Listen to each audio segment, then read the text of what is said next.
Welcome back to another edition of Inwarp Mag. I am Brooke, joined as always by my co-host Drew. Hey everybody, it's good to be back for another episode. Yeah, it's been a minute, but today we're going to be talking about things that are freaking broken in 40k 10th edition. Yeah, I think there's lots of broken stuff in 40k 10th edition, and there's a lot that can be said about this topic. But before we get started on the topic, let's plug the YouTube stuff now. So if you aren't subscribed already, please subscribe to the channel. We'd appreciate it. And drop a like if you like our videos, or you can wait to see if you actually like the video. I don't really care, but just engage Comments in the help the algorithm. Yep. Do the comment thing. We would like to hear from you. Thank you so much. All right, so let's jump into the topic. You want to kind of outline what we're going to talk about first, Brooke? Yeah, 40k 10th edition is freaking broken, and I hate it. I go on Reddit all the time, and I actually complain about how broken 40k is. And I'm ready to switch to one-page rules. I started a Reddit account just to complain. No, but for real. There are so many things that I think everybody, when they look at somebody else's army, they would consider it to be freaking broken. Your immediate reaction, you're like, what can your army do? And then your opponent tells you and you go, what? Your army can do what? How can they do that?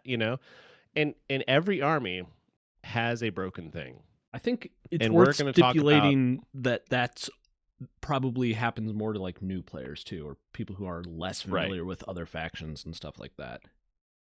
Yeah, as a new player, our perspective is also kind of coming from newish player perspectives, new to 40k because we started in 10th. But as an initial reaction to a new army that you're playing against, you might go, "Wait, what can your army do?" And it like kind of freaks you out. And we're trying to talk about how basically every army has that, and you're just used to your broken thing. You just think it's normal. So when you learn about somebody else's broken thing, it freaks you out, and you dealing with that in the right way, and having a good play experience around that broken thing, and trying to plan for it or have the right mentality around it can help you enjoy the game more and maybe even get some wins. Yeah. So why don't we start going through some examples? What are some broken things you want to start out? I know some just from my own lists. So I think the new one for orcs that somebody might look at and go, that's completely broken, is the new Ghaz rule that he can lead Boyz, and he can lead a 20-man Boyz unit, and a 20-man Boyz unit can have another leader attached to it, which gives Ghaz even more abilities, which people could see as being broken. Like you could put him with the big mech, and he gets plus 2 inches to his movement, and he can move through enemy models, he can move through terrain, and he gets to reroll his advance. And does he get to reroll his charge rolls? I don't remember. I don't have the data sheet in front of me or memorized. But you can put him with a weird boy, and you can just use the jump and just jump right into your opponent's face. And just besides, it sounds pretty broke. Yeah, sounds broken. Beside the fact that he is a good data sheet alone, he's like the Primarch of the orcs. He's got 20 bodyguards that you're going to have to chew through, and once you get through those 20 bodyguards, and then you got Makari with his 2-up invuln until he gets grenaded or off the board. But it sounds pretty broken, right? Yeah, and like Makari has that lethal hits aura too. Like lethal hits, gets the 5-up crits on a hit for the Wa turn. He gets +1 to his hit and wound roll for the unit he's leading. Like, giving that to a unit of Boyz, broken, right? I mean, that's got to be that's busted. Like, it's got to be like what, like 250 points? How many is that? I mean, if you depending on the leader you put with them and the enhancements you're probably going to put with them, it's like 500 points. Oh, well, that puts it in perspective. 500 points is a lot to ask for a quote unquote broken unit. Yeah, but he better be broken for 500 points, right? Yeah, I mean, if you're gonna have one unit that's taken up in a 2,000 point game, a quarter of your army, I think you need to hope that one unit does a lot of work. And it sounds like Ghaz with the 20-man Boyz is going to do a lot of work. He will do a lot of work, and I know from experience that he does a lot of work from our last game night. So, Oh yeah. so What's his weaknesses, do you think? definitely precision. So, like if somebody has a precision weapon, they might be able to just precision Ghaz right off the board. But because he's so broken now, you could put a pain boy in the unit, and that gives him a invuln and protects him a little bit. So there's things you can do to try to prevent it, but by taking a pain boy, you're losing some of your maximum power. Where I would want to put like a big mech with him so he can move really fast. But You know what else kind of stops him? what's that? Movement blocks. Yeah, If I that's was true. playing you and you didn't have a weird boy, I would park my scouts right in front of him and say you can't move out of your ruin. Or a big mech, because a big mech can move through enemy units. Oh yeah. Well, then there you go. But If you didn't have either I of got those. tools, like, and then you could put if he's in Warhorde, you can give him the enhancement that makes him move even faster. Well, he can't move very fast. Oh, if I sorry, I block him. already said you get 2 inches. That's if you give him the enhancement that adds 2 inches. Oh, which is like an auto include. Oh yeah. Like, why do you want Ghaz to move 5 inches when he could move 7 inches? He moves as fast as your new Space Wolves units. Yeah. Yeah. They I thought it was cool to move 7, and if Ghaz is running across the board at 7 inches, that's pretty scary. With that base, that big old base. It's kind of scary. Uh-huh. Yeah, I mean, that's pretty broken. Do you think anybody else has anything as broken as that right now? I don't know. Do you have an released within the last month or two? Yeah, definitely. There's a lot of broken People stuff. that are wearing blue armor. Yeah. Well, before we get into blue armor, what else is broken? You have another example for us, Brooke? Yeah. I mean, let's talk about some Space Wolf stuff. About we take some Headtakers, and they have some paired weapons, so they get 6 attacks instead of 4. Mhm. And yeah, they don't have an invuln, but whatever. We're gonna put them into an impulsor. It's all about killing. Yeah, right. We're just gonna kill some stuff. We put them with a Wolfguard Battle Leader, and we run Beast Slayer, so we get lethal hits by default. Oh, and the Wolfguard Battle Leader, he gives sustained hits 1. We get to reroll 1s to hit, so we don't even need Oath on them really. And how about we just give them the +1 wound strat too in melee. Once they get in melee, once they make it, assuming they make it, because of course they're gonna make it, right? Mm-hmm. I'm gonna give them +1 to wound in melee. That will kill like anything. It will kill just about anything. That's so many attacks with sustained, re-rolling your hits, you get +1 to wound, lethal. We're gonna just go in and we're gonna slap something, and it's probably dead unless it's a really big, heavy, like some big, super heavy, like a Land Raider. Yeah. Anything dies to that. Well, you That's might be able crazy to good. luck a Land Raider off the board with your lethal hits, right? It's true. Yeah, if you spike, you can definitely kill a Land Raider with just this unit. It's 170 points for the Headtakers, and then 65 points for the Wolfguard Battle Leader.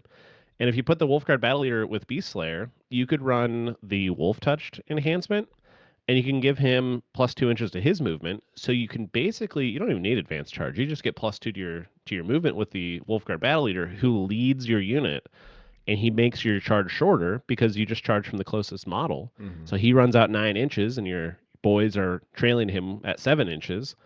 And then you charge whatever he needs to. And pile in. And he slaps them with some sustained and lethals and reroll 1s to hit and +1 to wound with the strat. And you get to reroll your hits, you said? If you have Oath. But reroll 1s if you don't. Yeah, that's pretty good. Reroll your hit rolls. Like if you are going against something that's really high toughness, like a Land Raider, you just probably reroll everything and fish for lethals. Yeah, you fish for lethals, and then the +1 to wound makes you wounded on 5s regardless. Yeah. What do you it's hit kind on? of insane. Is it like a 2-up, 3-up? I would hit on 3s. On 3s there normally. I just fish for 6s. Because you're probably going to still hit a lot. And if you get the 6s, it's also sustained. Oof. Yeah, it's pretty good. That's painful. It's pretty spicy. It's contingent on making it into melee, just like Ghaz is, Everything, to be honest. mostly. Yeah. But if you make it, almost anything dies to that. Let me ask this. Can I put my Gretchen in front of them and stop them? Well, that would be sad if you did that. I would be sad if you did that. Oh, so they're I not don't as think you should broken be. as Ghaz. I think the Beast Slayer detachment has some move through units, but if you space them out correctly, that doesn't even matter. Okay. Move through this. Yeah, move through my guys that are spaced out exactly enough to make it so you can't put your base down anywhere. Yeah. Yeah, that would, your 40-point unit. Suddenly I can't do anything with my unit. Well, how many points is Wolfguard Battle Leader plus 6 Headtakers? It would be 235. And if you put Wolf touched on them, it would be 250. Okay. That's a pretty good unit. It's a pretty good unit for half of Ghaz. Half of Ghaz, and the penalty you pay is you might not be able to move through the units you want to move through. Oh. Yeah. You might not make it into melee. And you're weak to shooting because you don't have a 4-up invuln. Yeah. Just stage it's right. Kind of a good trade. Yeah, stage correctly. And, yeah, you kill anything you touch. I mean, you put it in a land raider and you got the landing ramp, and you're probably making it into whatever you want. Yeah, we'll just move the land raider out. It can shoot the things that are blocking it if you run the Crusader variant of it. Yeah. It kills all those pesky Gretchen that are in the way, and then they get out and kill whatever. Yeah. Broken. How much is a land raider? 220. So it's still less than So you get a land raider and you basically get moved through a crappy scout unit by shooting it off the board. Yeah. Ghaz can't even kill that unit. You can just move through it. Ghaz sucks. What else? So if you're not going to run Ghaz, what else do you think you would run? What would be busted for you in Orcs? Oh, like Beast Snagga Boys plus the Beastboss is pretty stinking broken. In Warhorde, I think you can use the same thing in other detachments too, like the whatever the Beast Snagga's detachment is. Can't remember it off the top of my head. But you, on the Wa turn, of course, to do the most damage, you're rolling like 60 dice. And if you're attacking a monster or a vehicle, you get reroll hits. They hit on a 2-up, and you use the Unbridled Carnage stratagem in Warhorde, which gives you the critical hits on a 5 or a 6. And then you just fish for... you're just going to fish for 6s, 5s and 6s, and you're going to get sustained on all those because it's Warhorde, and you're just rolling a bucket of dice into a monster or vehicle. And in my experience, they kill a lot of things, especially if you're charging with the Beastboss, because it's contingent on having him, and he's going to do devastating wounds to whatever he hits, and he gets anti-vehicle monster. Oof. Dang. It's pretty... It doesn't even matter the toughness of the vehicle. Yeah. They touch a vehicle and it explodes, it sounds like. Yeah, like if you're playing Orcs, if you're new to Orcs and you're like, oh, I need to buy these Breaker Boys, they're freaking expensive, and I need them to be good at Orcs. Oh, I need Tank Busters too, which is the same damn box, and it's expensive too. I need 3 of them. I need 3 Breaker Boys. No, just get a Beastboss, get Beast Snagga Boys, and a truck, and you'll be happy. Also, it's good to just have that truck in your back pocket, except it won't fit in your back pocket. It'll probably break. Until it gets shot off the board in turn 1. But either way, they're still really, really good in 10th edition. Like, they haven't changed at all. They're just good. They got, like, slight point nerfs, but I would say it was deserved. But just because they're that good, I'll still take them for the points anytime. Yeah, they're crazy strong. The anti-vehicle, anti-monster, was it 3-up or 4-up? Do you remember? 4-up. Yeah, I mean, still, that's insane. It's so insane. And then with dev wounds built in, it's like, it's crazy. Only when he charges. So, like, that's Well, he's one gonna of the charge. weaknesses. If you get into him first, then like, oh no. But you could Well, always add a enhancement to him that gives you it's brutal but cunning, which allows you to fall back, shoot, and charge. Maybe it's just fall back and charge. But either way, you can very easily get that unit to charge. It's just if you have that enhancement, the chances of him surviving to fall back and charge is like zilch, but whatever. yeah, that's kind of nutty, honestly. That is a scary unit. Whenever I've played you and you've had the Snagga boys, and I'm running a Land Raider, I deploy my Land Raider last, and I put it on the opposite side of my line of that thing. And I go, I don't want you to touch it. If you touch it, it dies. Well, I think it's like 165 points, if I am recalling correctly, which is like nothing. Plus truck, though. Yeah, but you don't have to have a truck. Like, as you found out the other night. True. When you ran them across a battlefield. Yeah, they can just run across and stage like a normal unit, Yeah, if they don't need a truck. If you're very careful, you can get them across a battlefield without a truck. Yeah. Speaking of broken things, I think staging is broken. No, just kidding. I'm just kidding. Yeah, terrain is broken. What the hell? All right, what else is broken? Let's venture outside of our armies. You know other armies, Brooke. What else is broken in another army? Yeah, so let's talk about, everybody's favorite thing to hate on is the Aeldari. They're so hated. I hate those by guys. So many people. Yeah, freaking pointy ears that I'm collecting. Yeah. Yeah, maybe a second army, third army, seventh army. Who knows? Probably like they have an army rule. It's seventh, I think, legitimately. Wow. Don't judge. Yeah, they have an army rule that is, all the good things. We're gonna do an episode in the future about this, but all the good things in a detachment. You're like, I got like a reactive move. I get to more movement. I get like a fallback and shoot. The kind of things. Well, that's just their army rule. That doesn't even happen in their detachment. So their army rule is that they get battle focus. So they have a certain number of tokens, battle focus tokens that they can spend to trigger different agile maneuvers. And I'll just go through the agile maneuvers that they get in whatever detachment they want. So the first one, they can add 2 to their movement characteristic of models in the unit.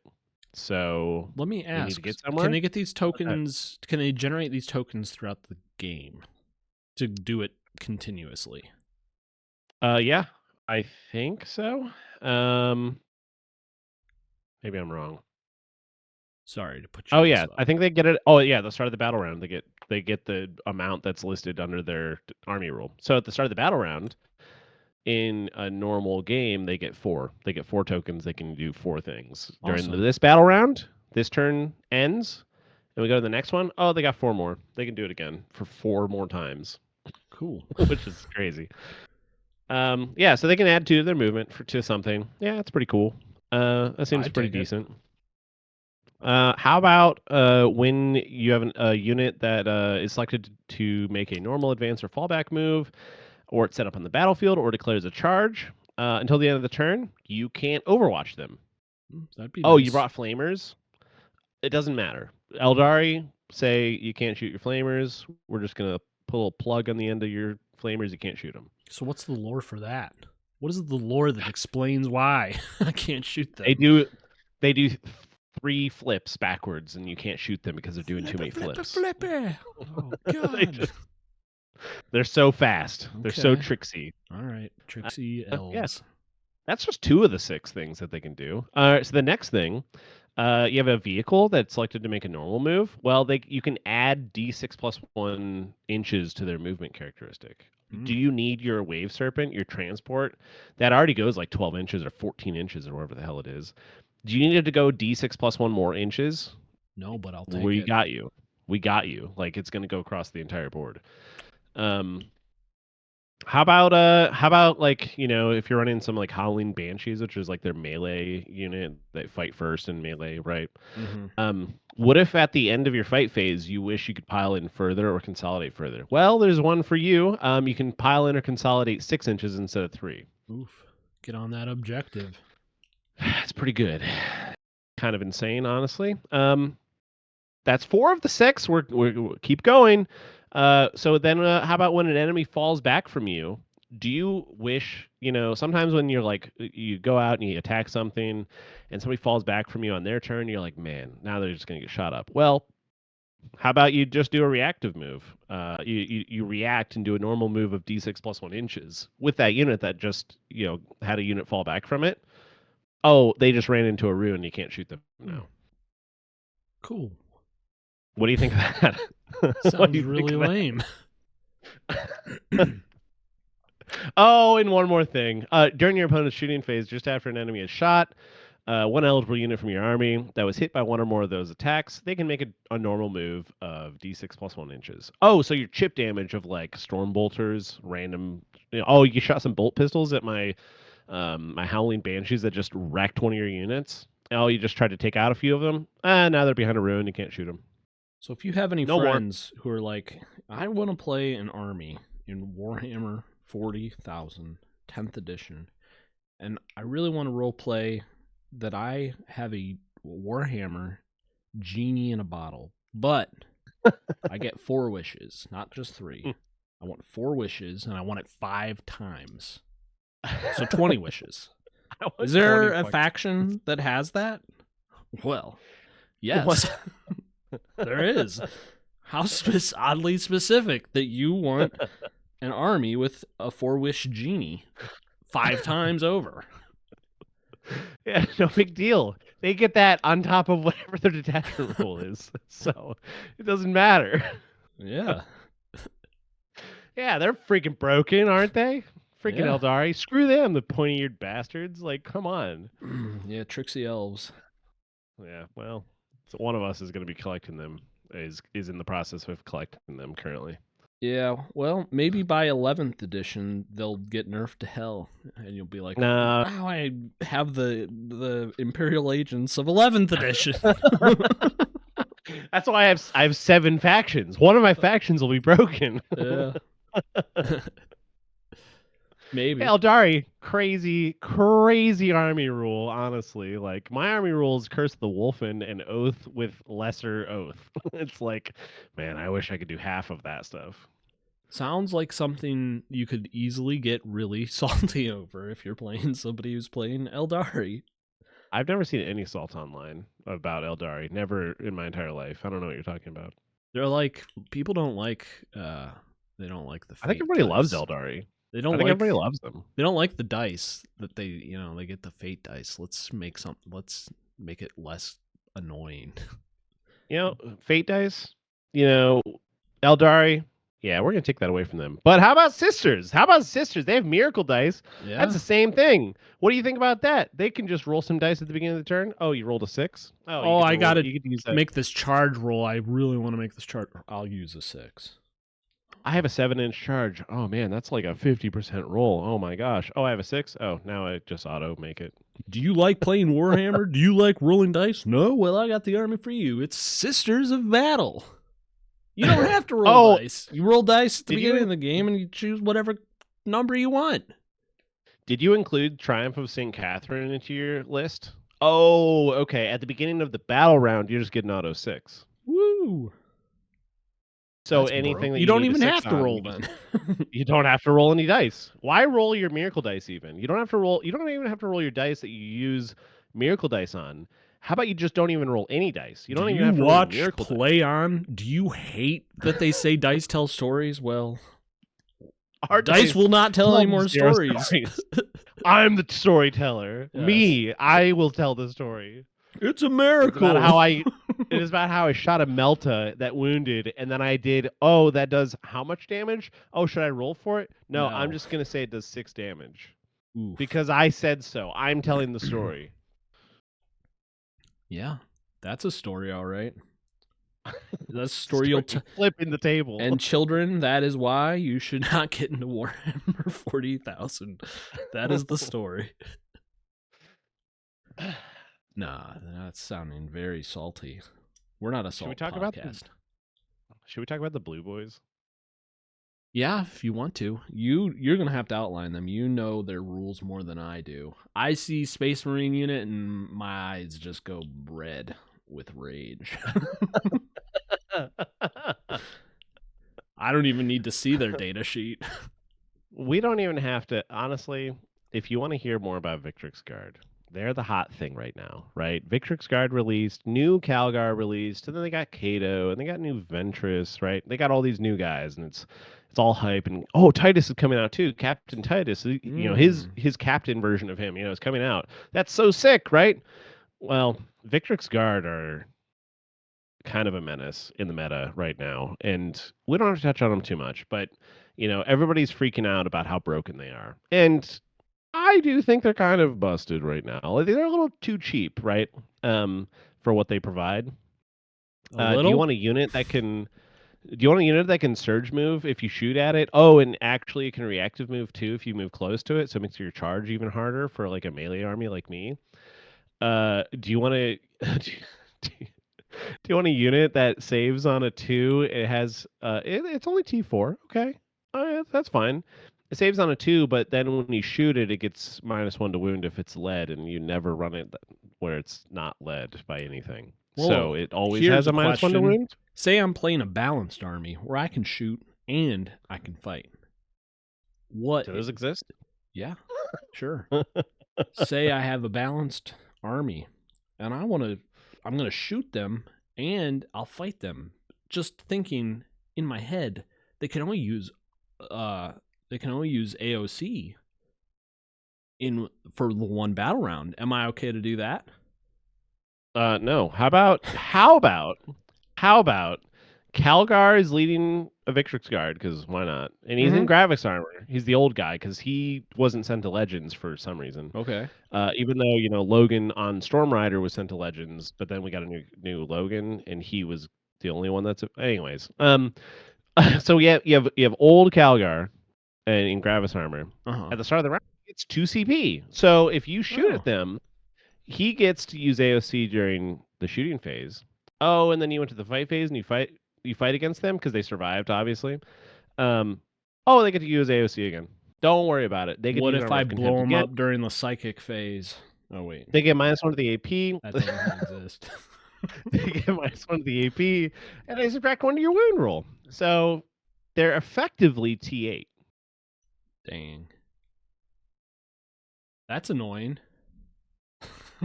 It costs 400 points, 410 points. That's cheaper than Ghaz. It is cheaper than Ghaz. They only have 9 bodies, though. But all those 9 bodies are 4 wounds. Yeah. How do you like that? I like that Ghaz has a 4 damage attack profile. Yeah, because I'm going to need it. True. Yeah. Wait, so can Gladius make damage go down at all? I'm curious. No, I don't think so. Okay, good. Gladius, the only, but you know, if you use, say you bring Kato, and Kato gives them the reactive move. If you get within 9 inches of them, they can just run away from you. You're like, oh, I want to charge them. I'll get. And you run up to within like 1.1 inches away.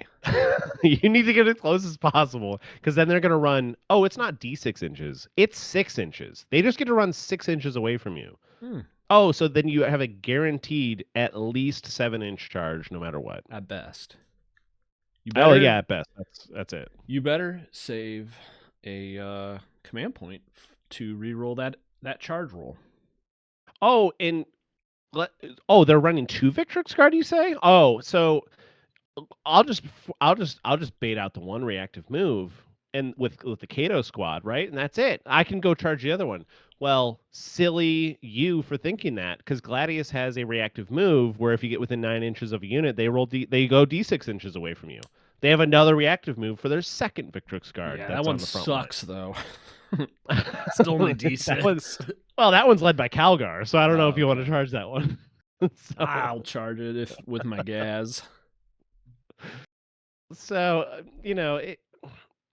you guys can go and look at all the, how people are talking about Victrix Guard. They are the unit right now that everybody's talking about. We're kind of goofing on it a little bit, but they are really good. But the point of this isn't to point out all the broken things that we, It kind of that was. we experience, and well, maybe part of it was.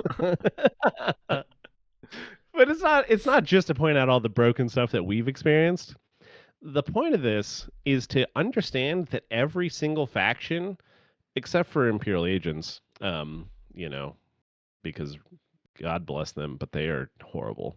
But everything else in the entire game has something that's broken. Yeah. I have something that's broken. You have something that's broken. Aeldari have something that's broken. Do Imperial Everybody has agents have something broken besides their codex?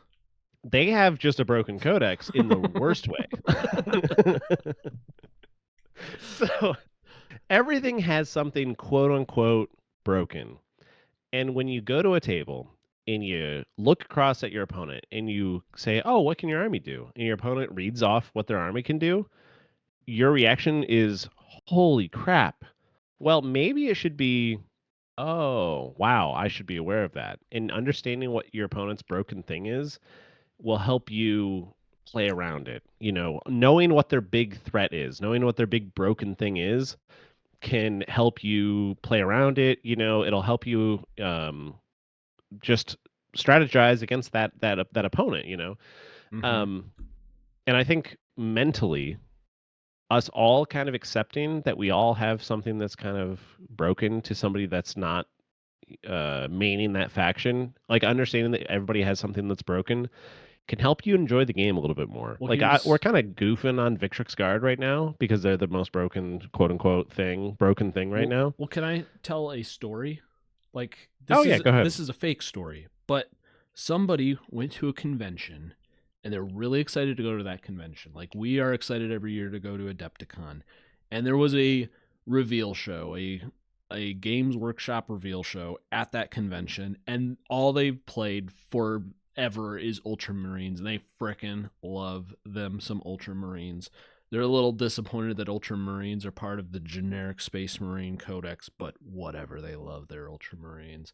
And they went to their con and they went to the preview show and they revealed the Victrix Guard and Calgar, and they just screamed their heads off because they were so excited, because they're so excited to have this new Victrix Guard, like a whole Victrix Guard unit, and they were so excited for it.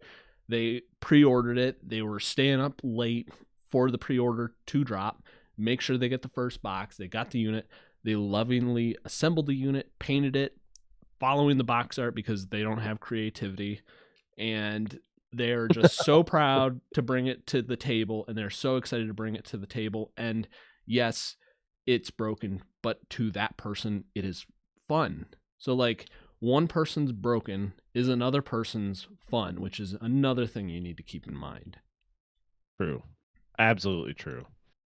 Yeah, somebody might be proud of their unit that they get to play with, and they're so excited about the potentials of it, and they might not be running it in the most optimal way even, sometimes, but like even if they are, they're so excited because they're like, wow, I have this opportunity to run this unit in this way that was never available to me before. Yeah. And having that opportunity to run that unit might give them great joy. And then if you go to the table to play with that person and you go, you're really running that broken unit, and they go, well, maybe I'll put it on the shelf until they're nerfed. I won't enjoy them. Like it's hard to enjoy the game because people don't like playing against my army. I am the hated person at my local game store now because People I followed my passion. People hate blue, and I'm wearing blue. They say blue no matter who. I don't know what it means. But they beat me with a soap bar and a sock behind the local game shop. They're gonna meet me at my car and beat the hell out of me because I ran those blue boys.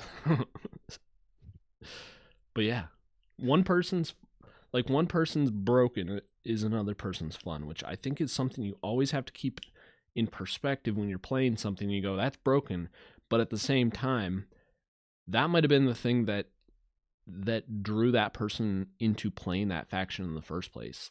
Like, they might have seen that unit and go, oh my gosh, that's so cool, I love that. And if they're playing the rule of cool, like, why would you play a bunch of dopey, crappy units from your army? Like, oh, I'm gonna play. I really love Gretchen. I just love them. I'm gonna play 60 of them every list.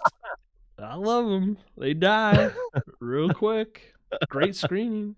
One's pretty good. Really good at farming CP. Yeah. I love these little guys. I mean, if you do love those little guys, if that's you, then good for you. Honestly, God bless you. You probably have fun every game you play, to be honest. Great attitude. Fair. Yeah. Yeah. I don't think that person exists, though. Just to throw that out there. Have you ever seen those people that make like the Gretchen tanks and like? Oh yeah, I love those. You know, they do more than yeah. Those are pretty. I mean, that's something a lot of work players are calling for. But still, like, we're like, we need our true Gretchen tank units. Like, what the hell? But anyways. I think just accepting the differences between your army and your opponents is one of the most healthy things for the game that you can do. And like, I get it. Like, tournament scene people, they see something that is quote unquote broken and they start to like theorize about it and they go, oh my God. What's that? Exploit the hell out of it. Right. They like, oh, I'm going to run 18 Victrix Guard, you know, and I'm going to run every leader variant that I can, and I'm going to do all the things, right? And, you know, they start a theory craft, and maybe it dominates the meta. You know, let's look at, you know, Mordaka. Like, Mordaka was an example of, you know, something that you were excited about when it came out, and it was quote unquote dominating the meta at that time. And broken. And quote unquote broken. But then they nerfed it to basically not be usable, and then broken in the other direction.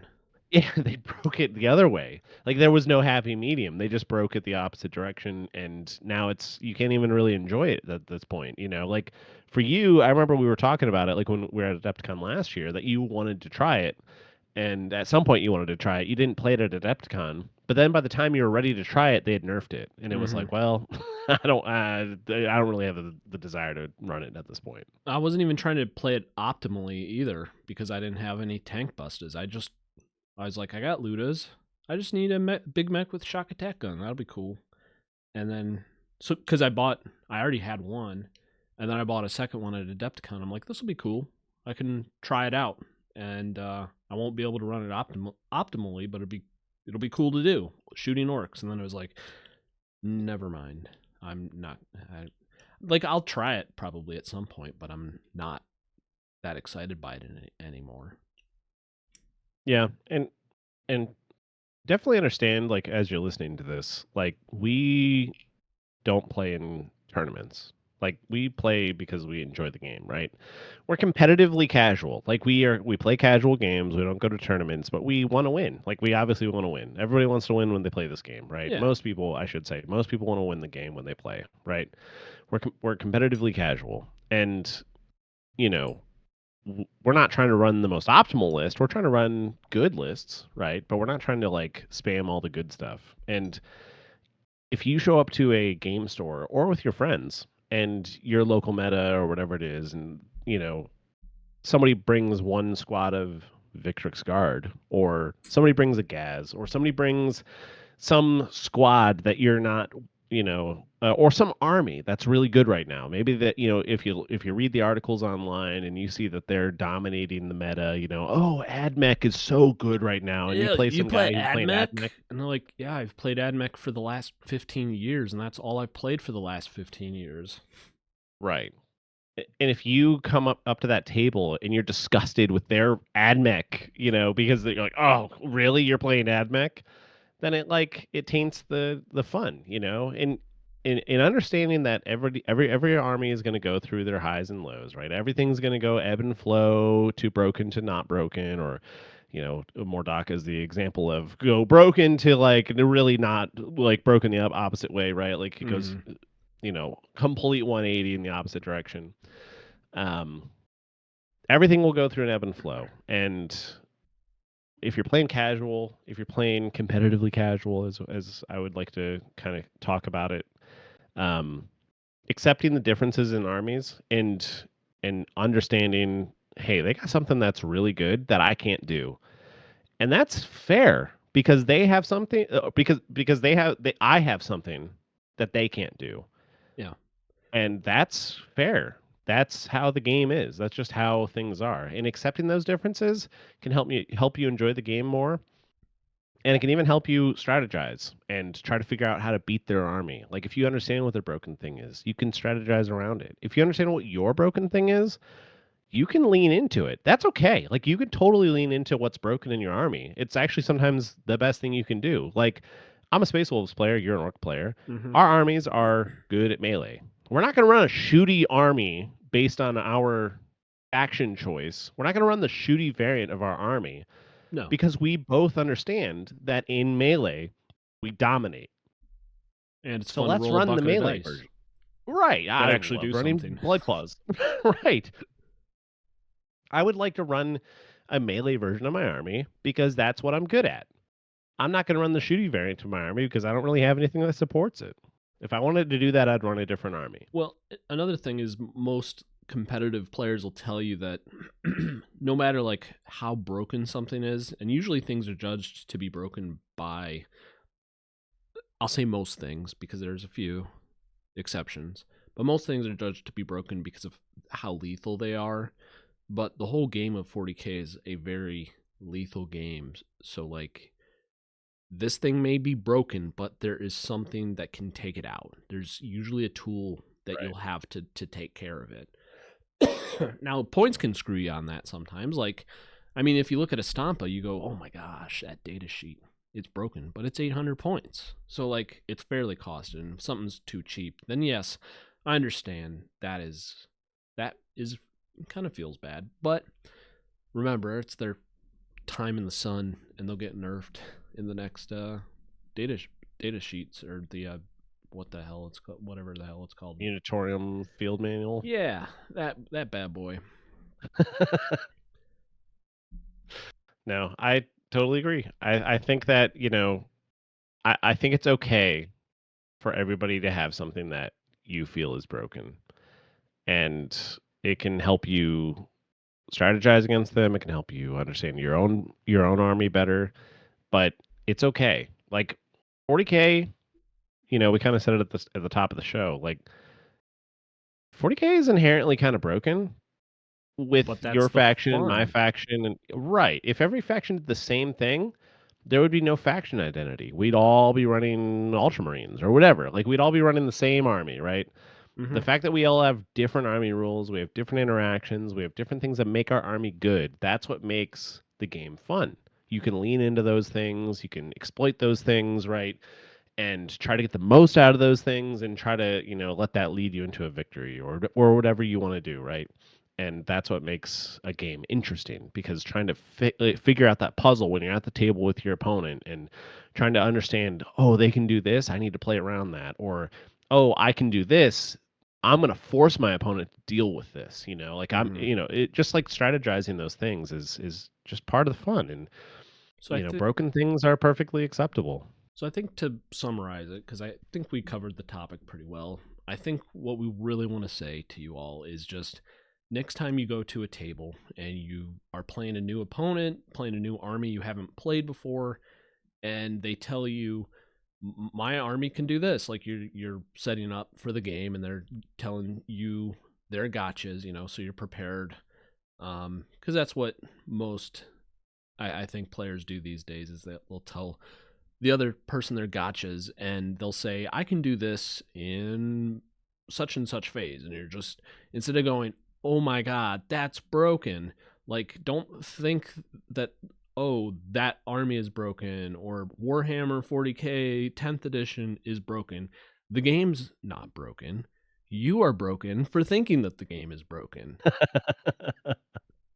So just accept like what the other army can do, because that is part of the fun of the game, and it's part of the reason why we all play the game and we all have a faction we love, because there was a broken thing in the faction that attracted us to it. Where we're like, oh, I love Ghaz. Ghaz is so cool. I love rolling a bucket of dice. Like that sounds so fun. I want to roll a bucket of dice. So, yeah, don't always resort to Warhammer 40k is broken, because you're the one that's broken.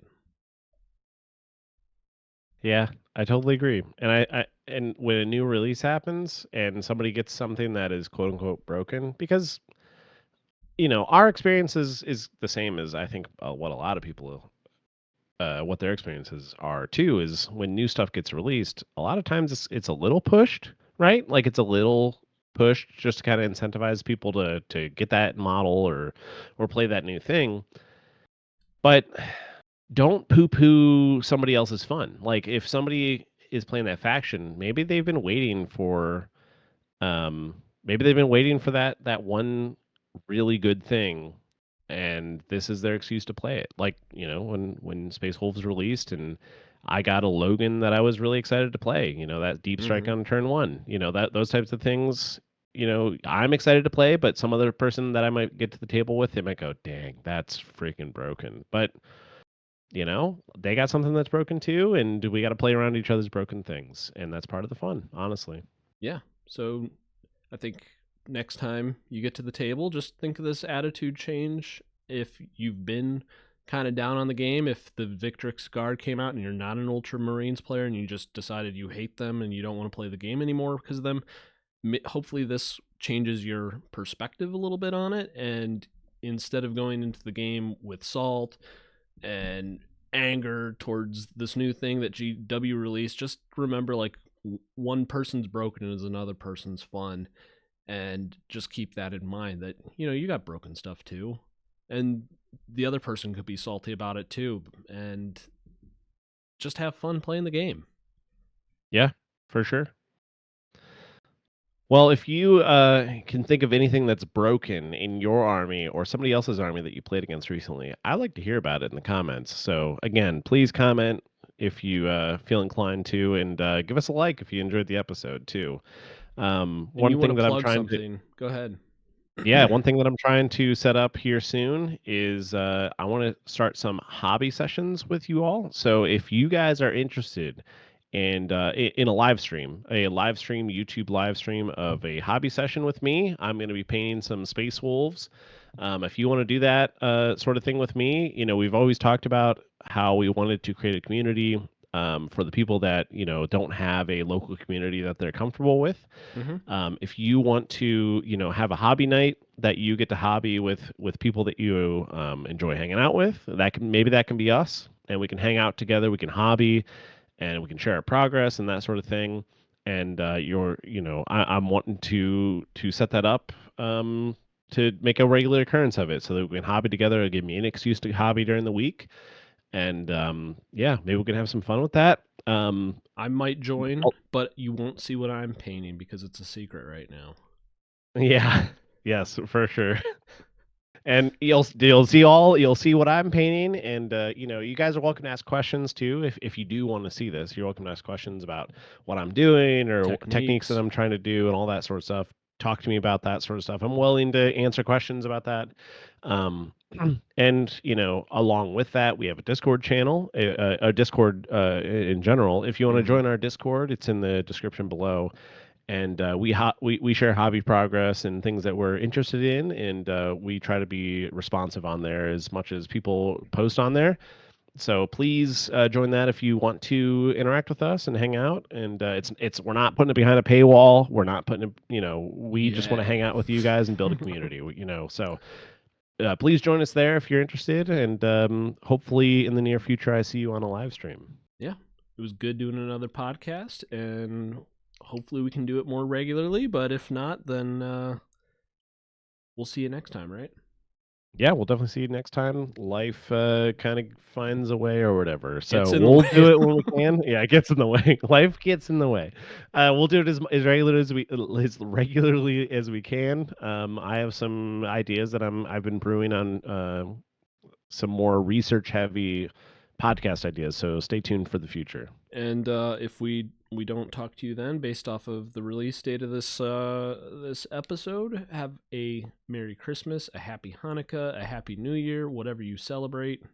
Happy Festivus or whatever for the rest of us. And we'll see you guys later. Yeah, definitely. See you guys.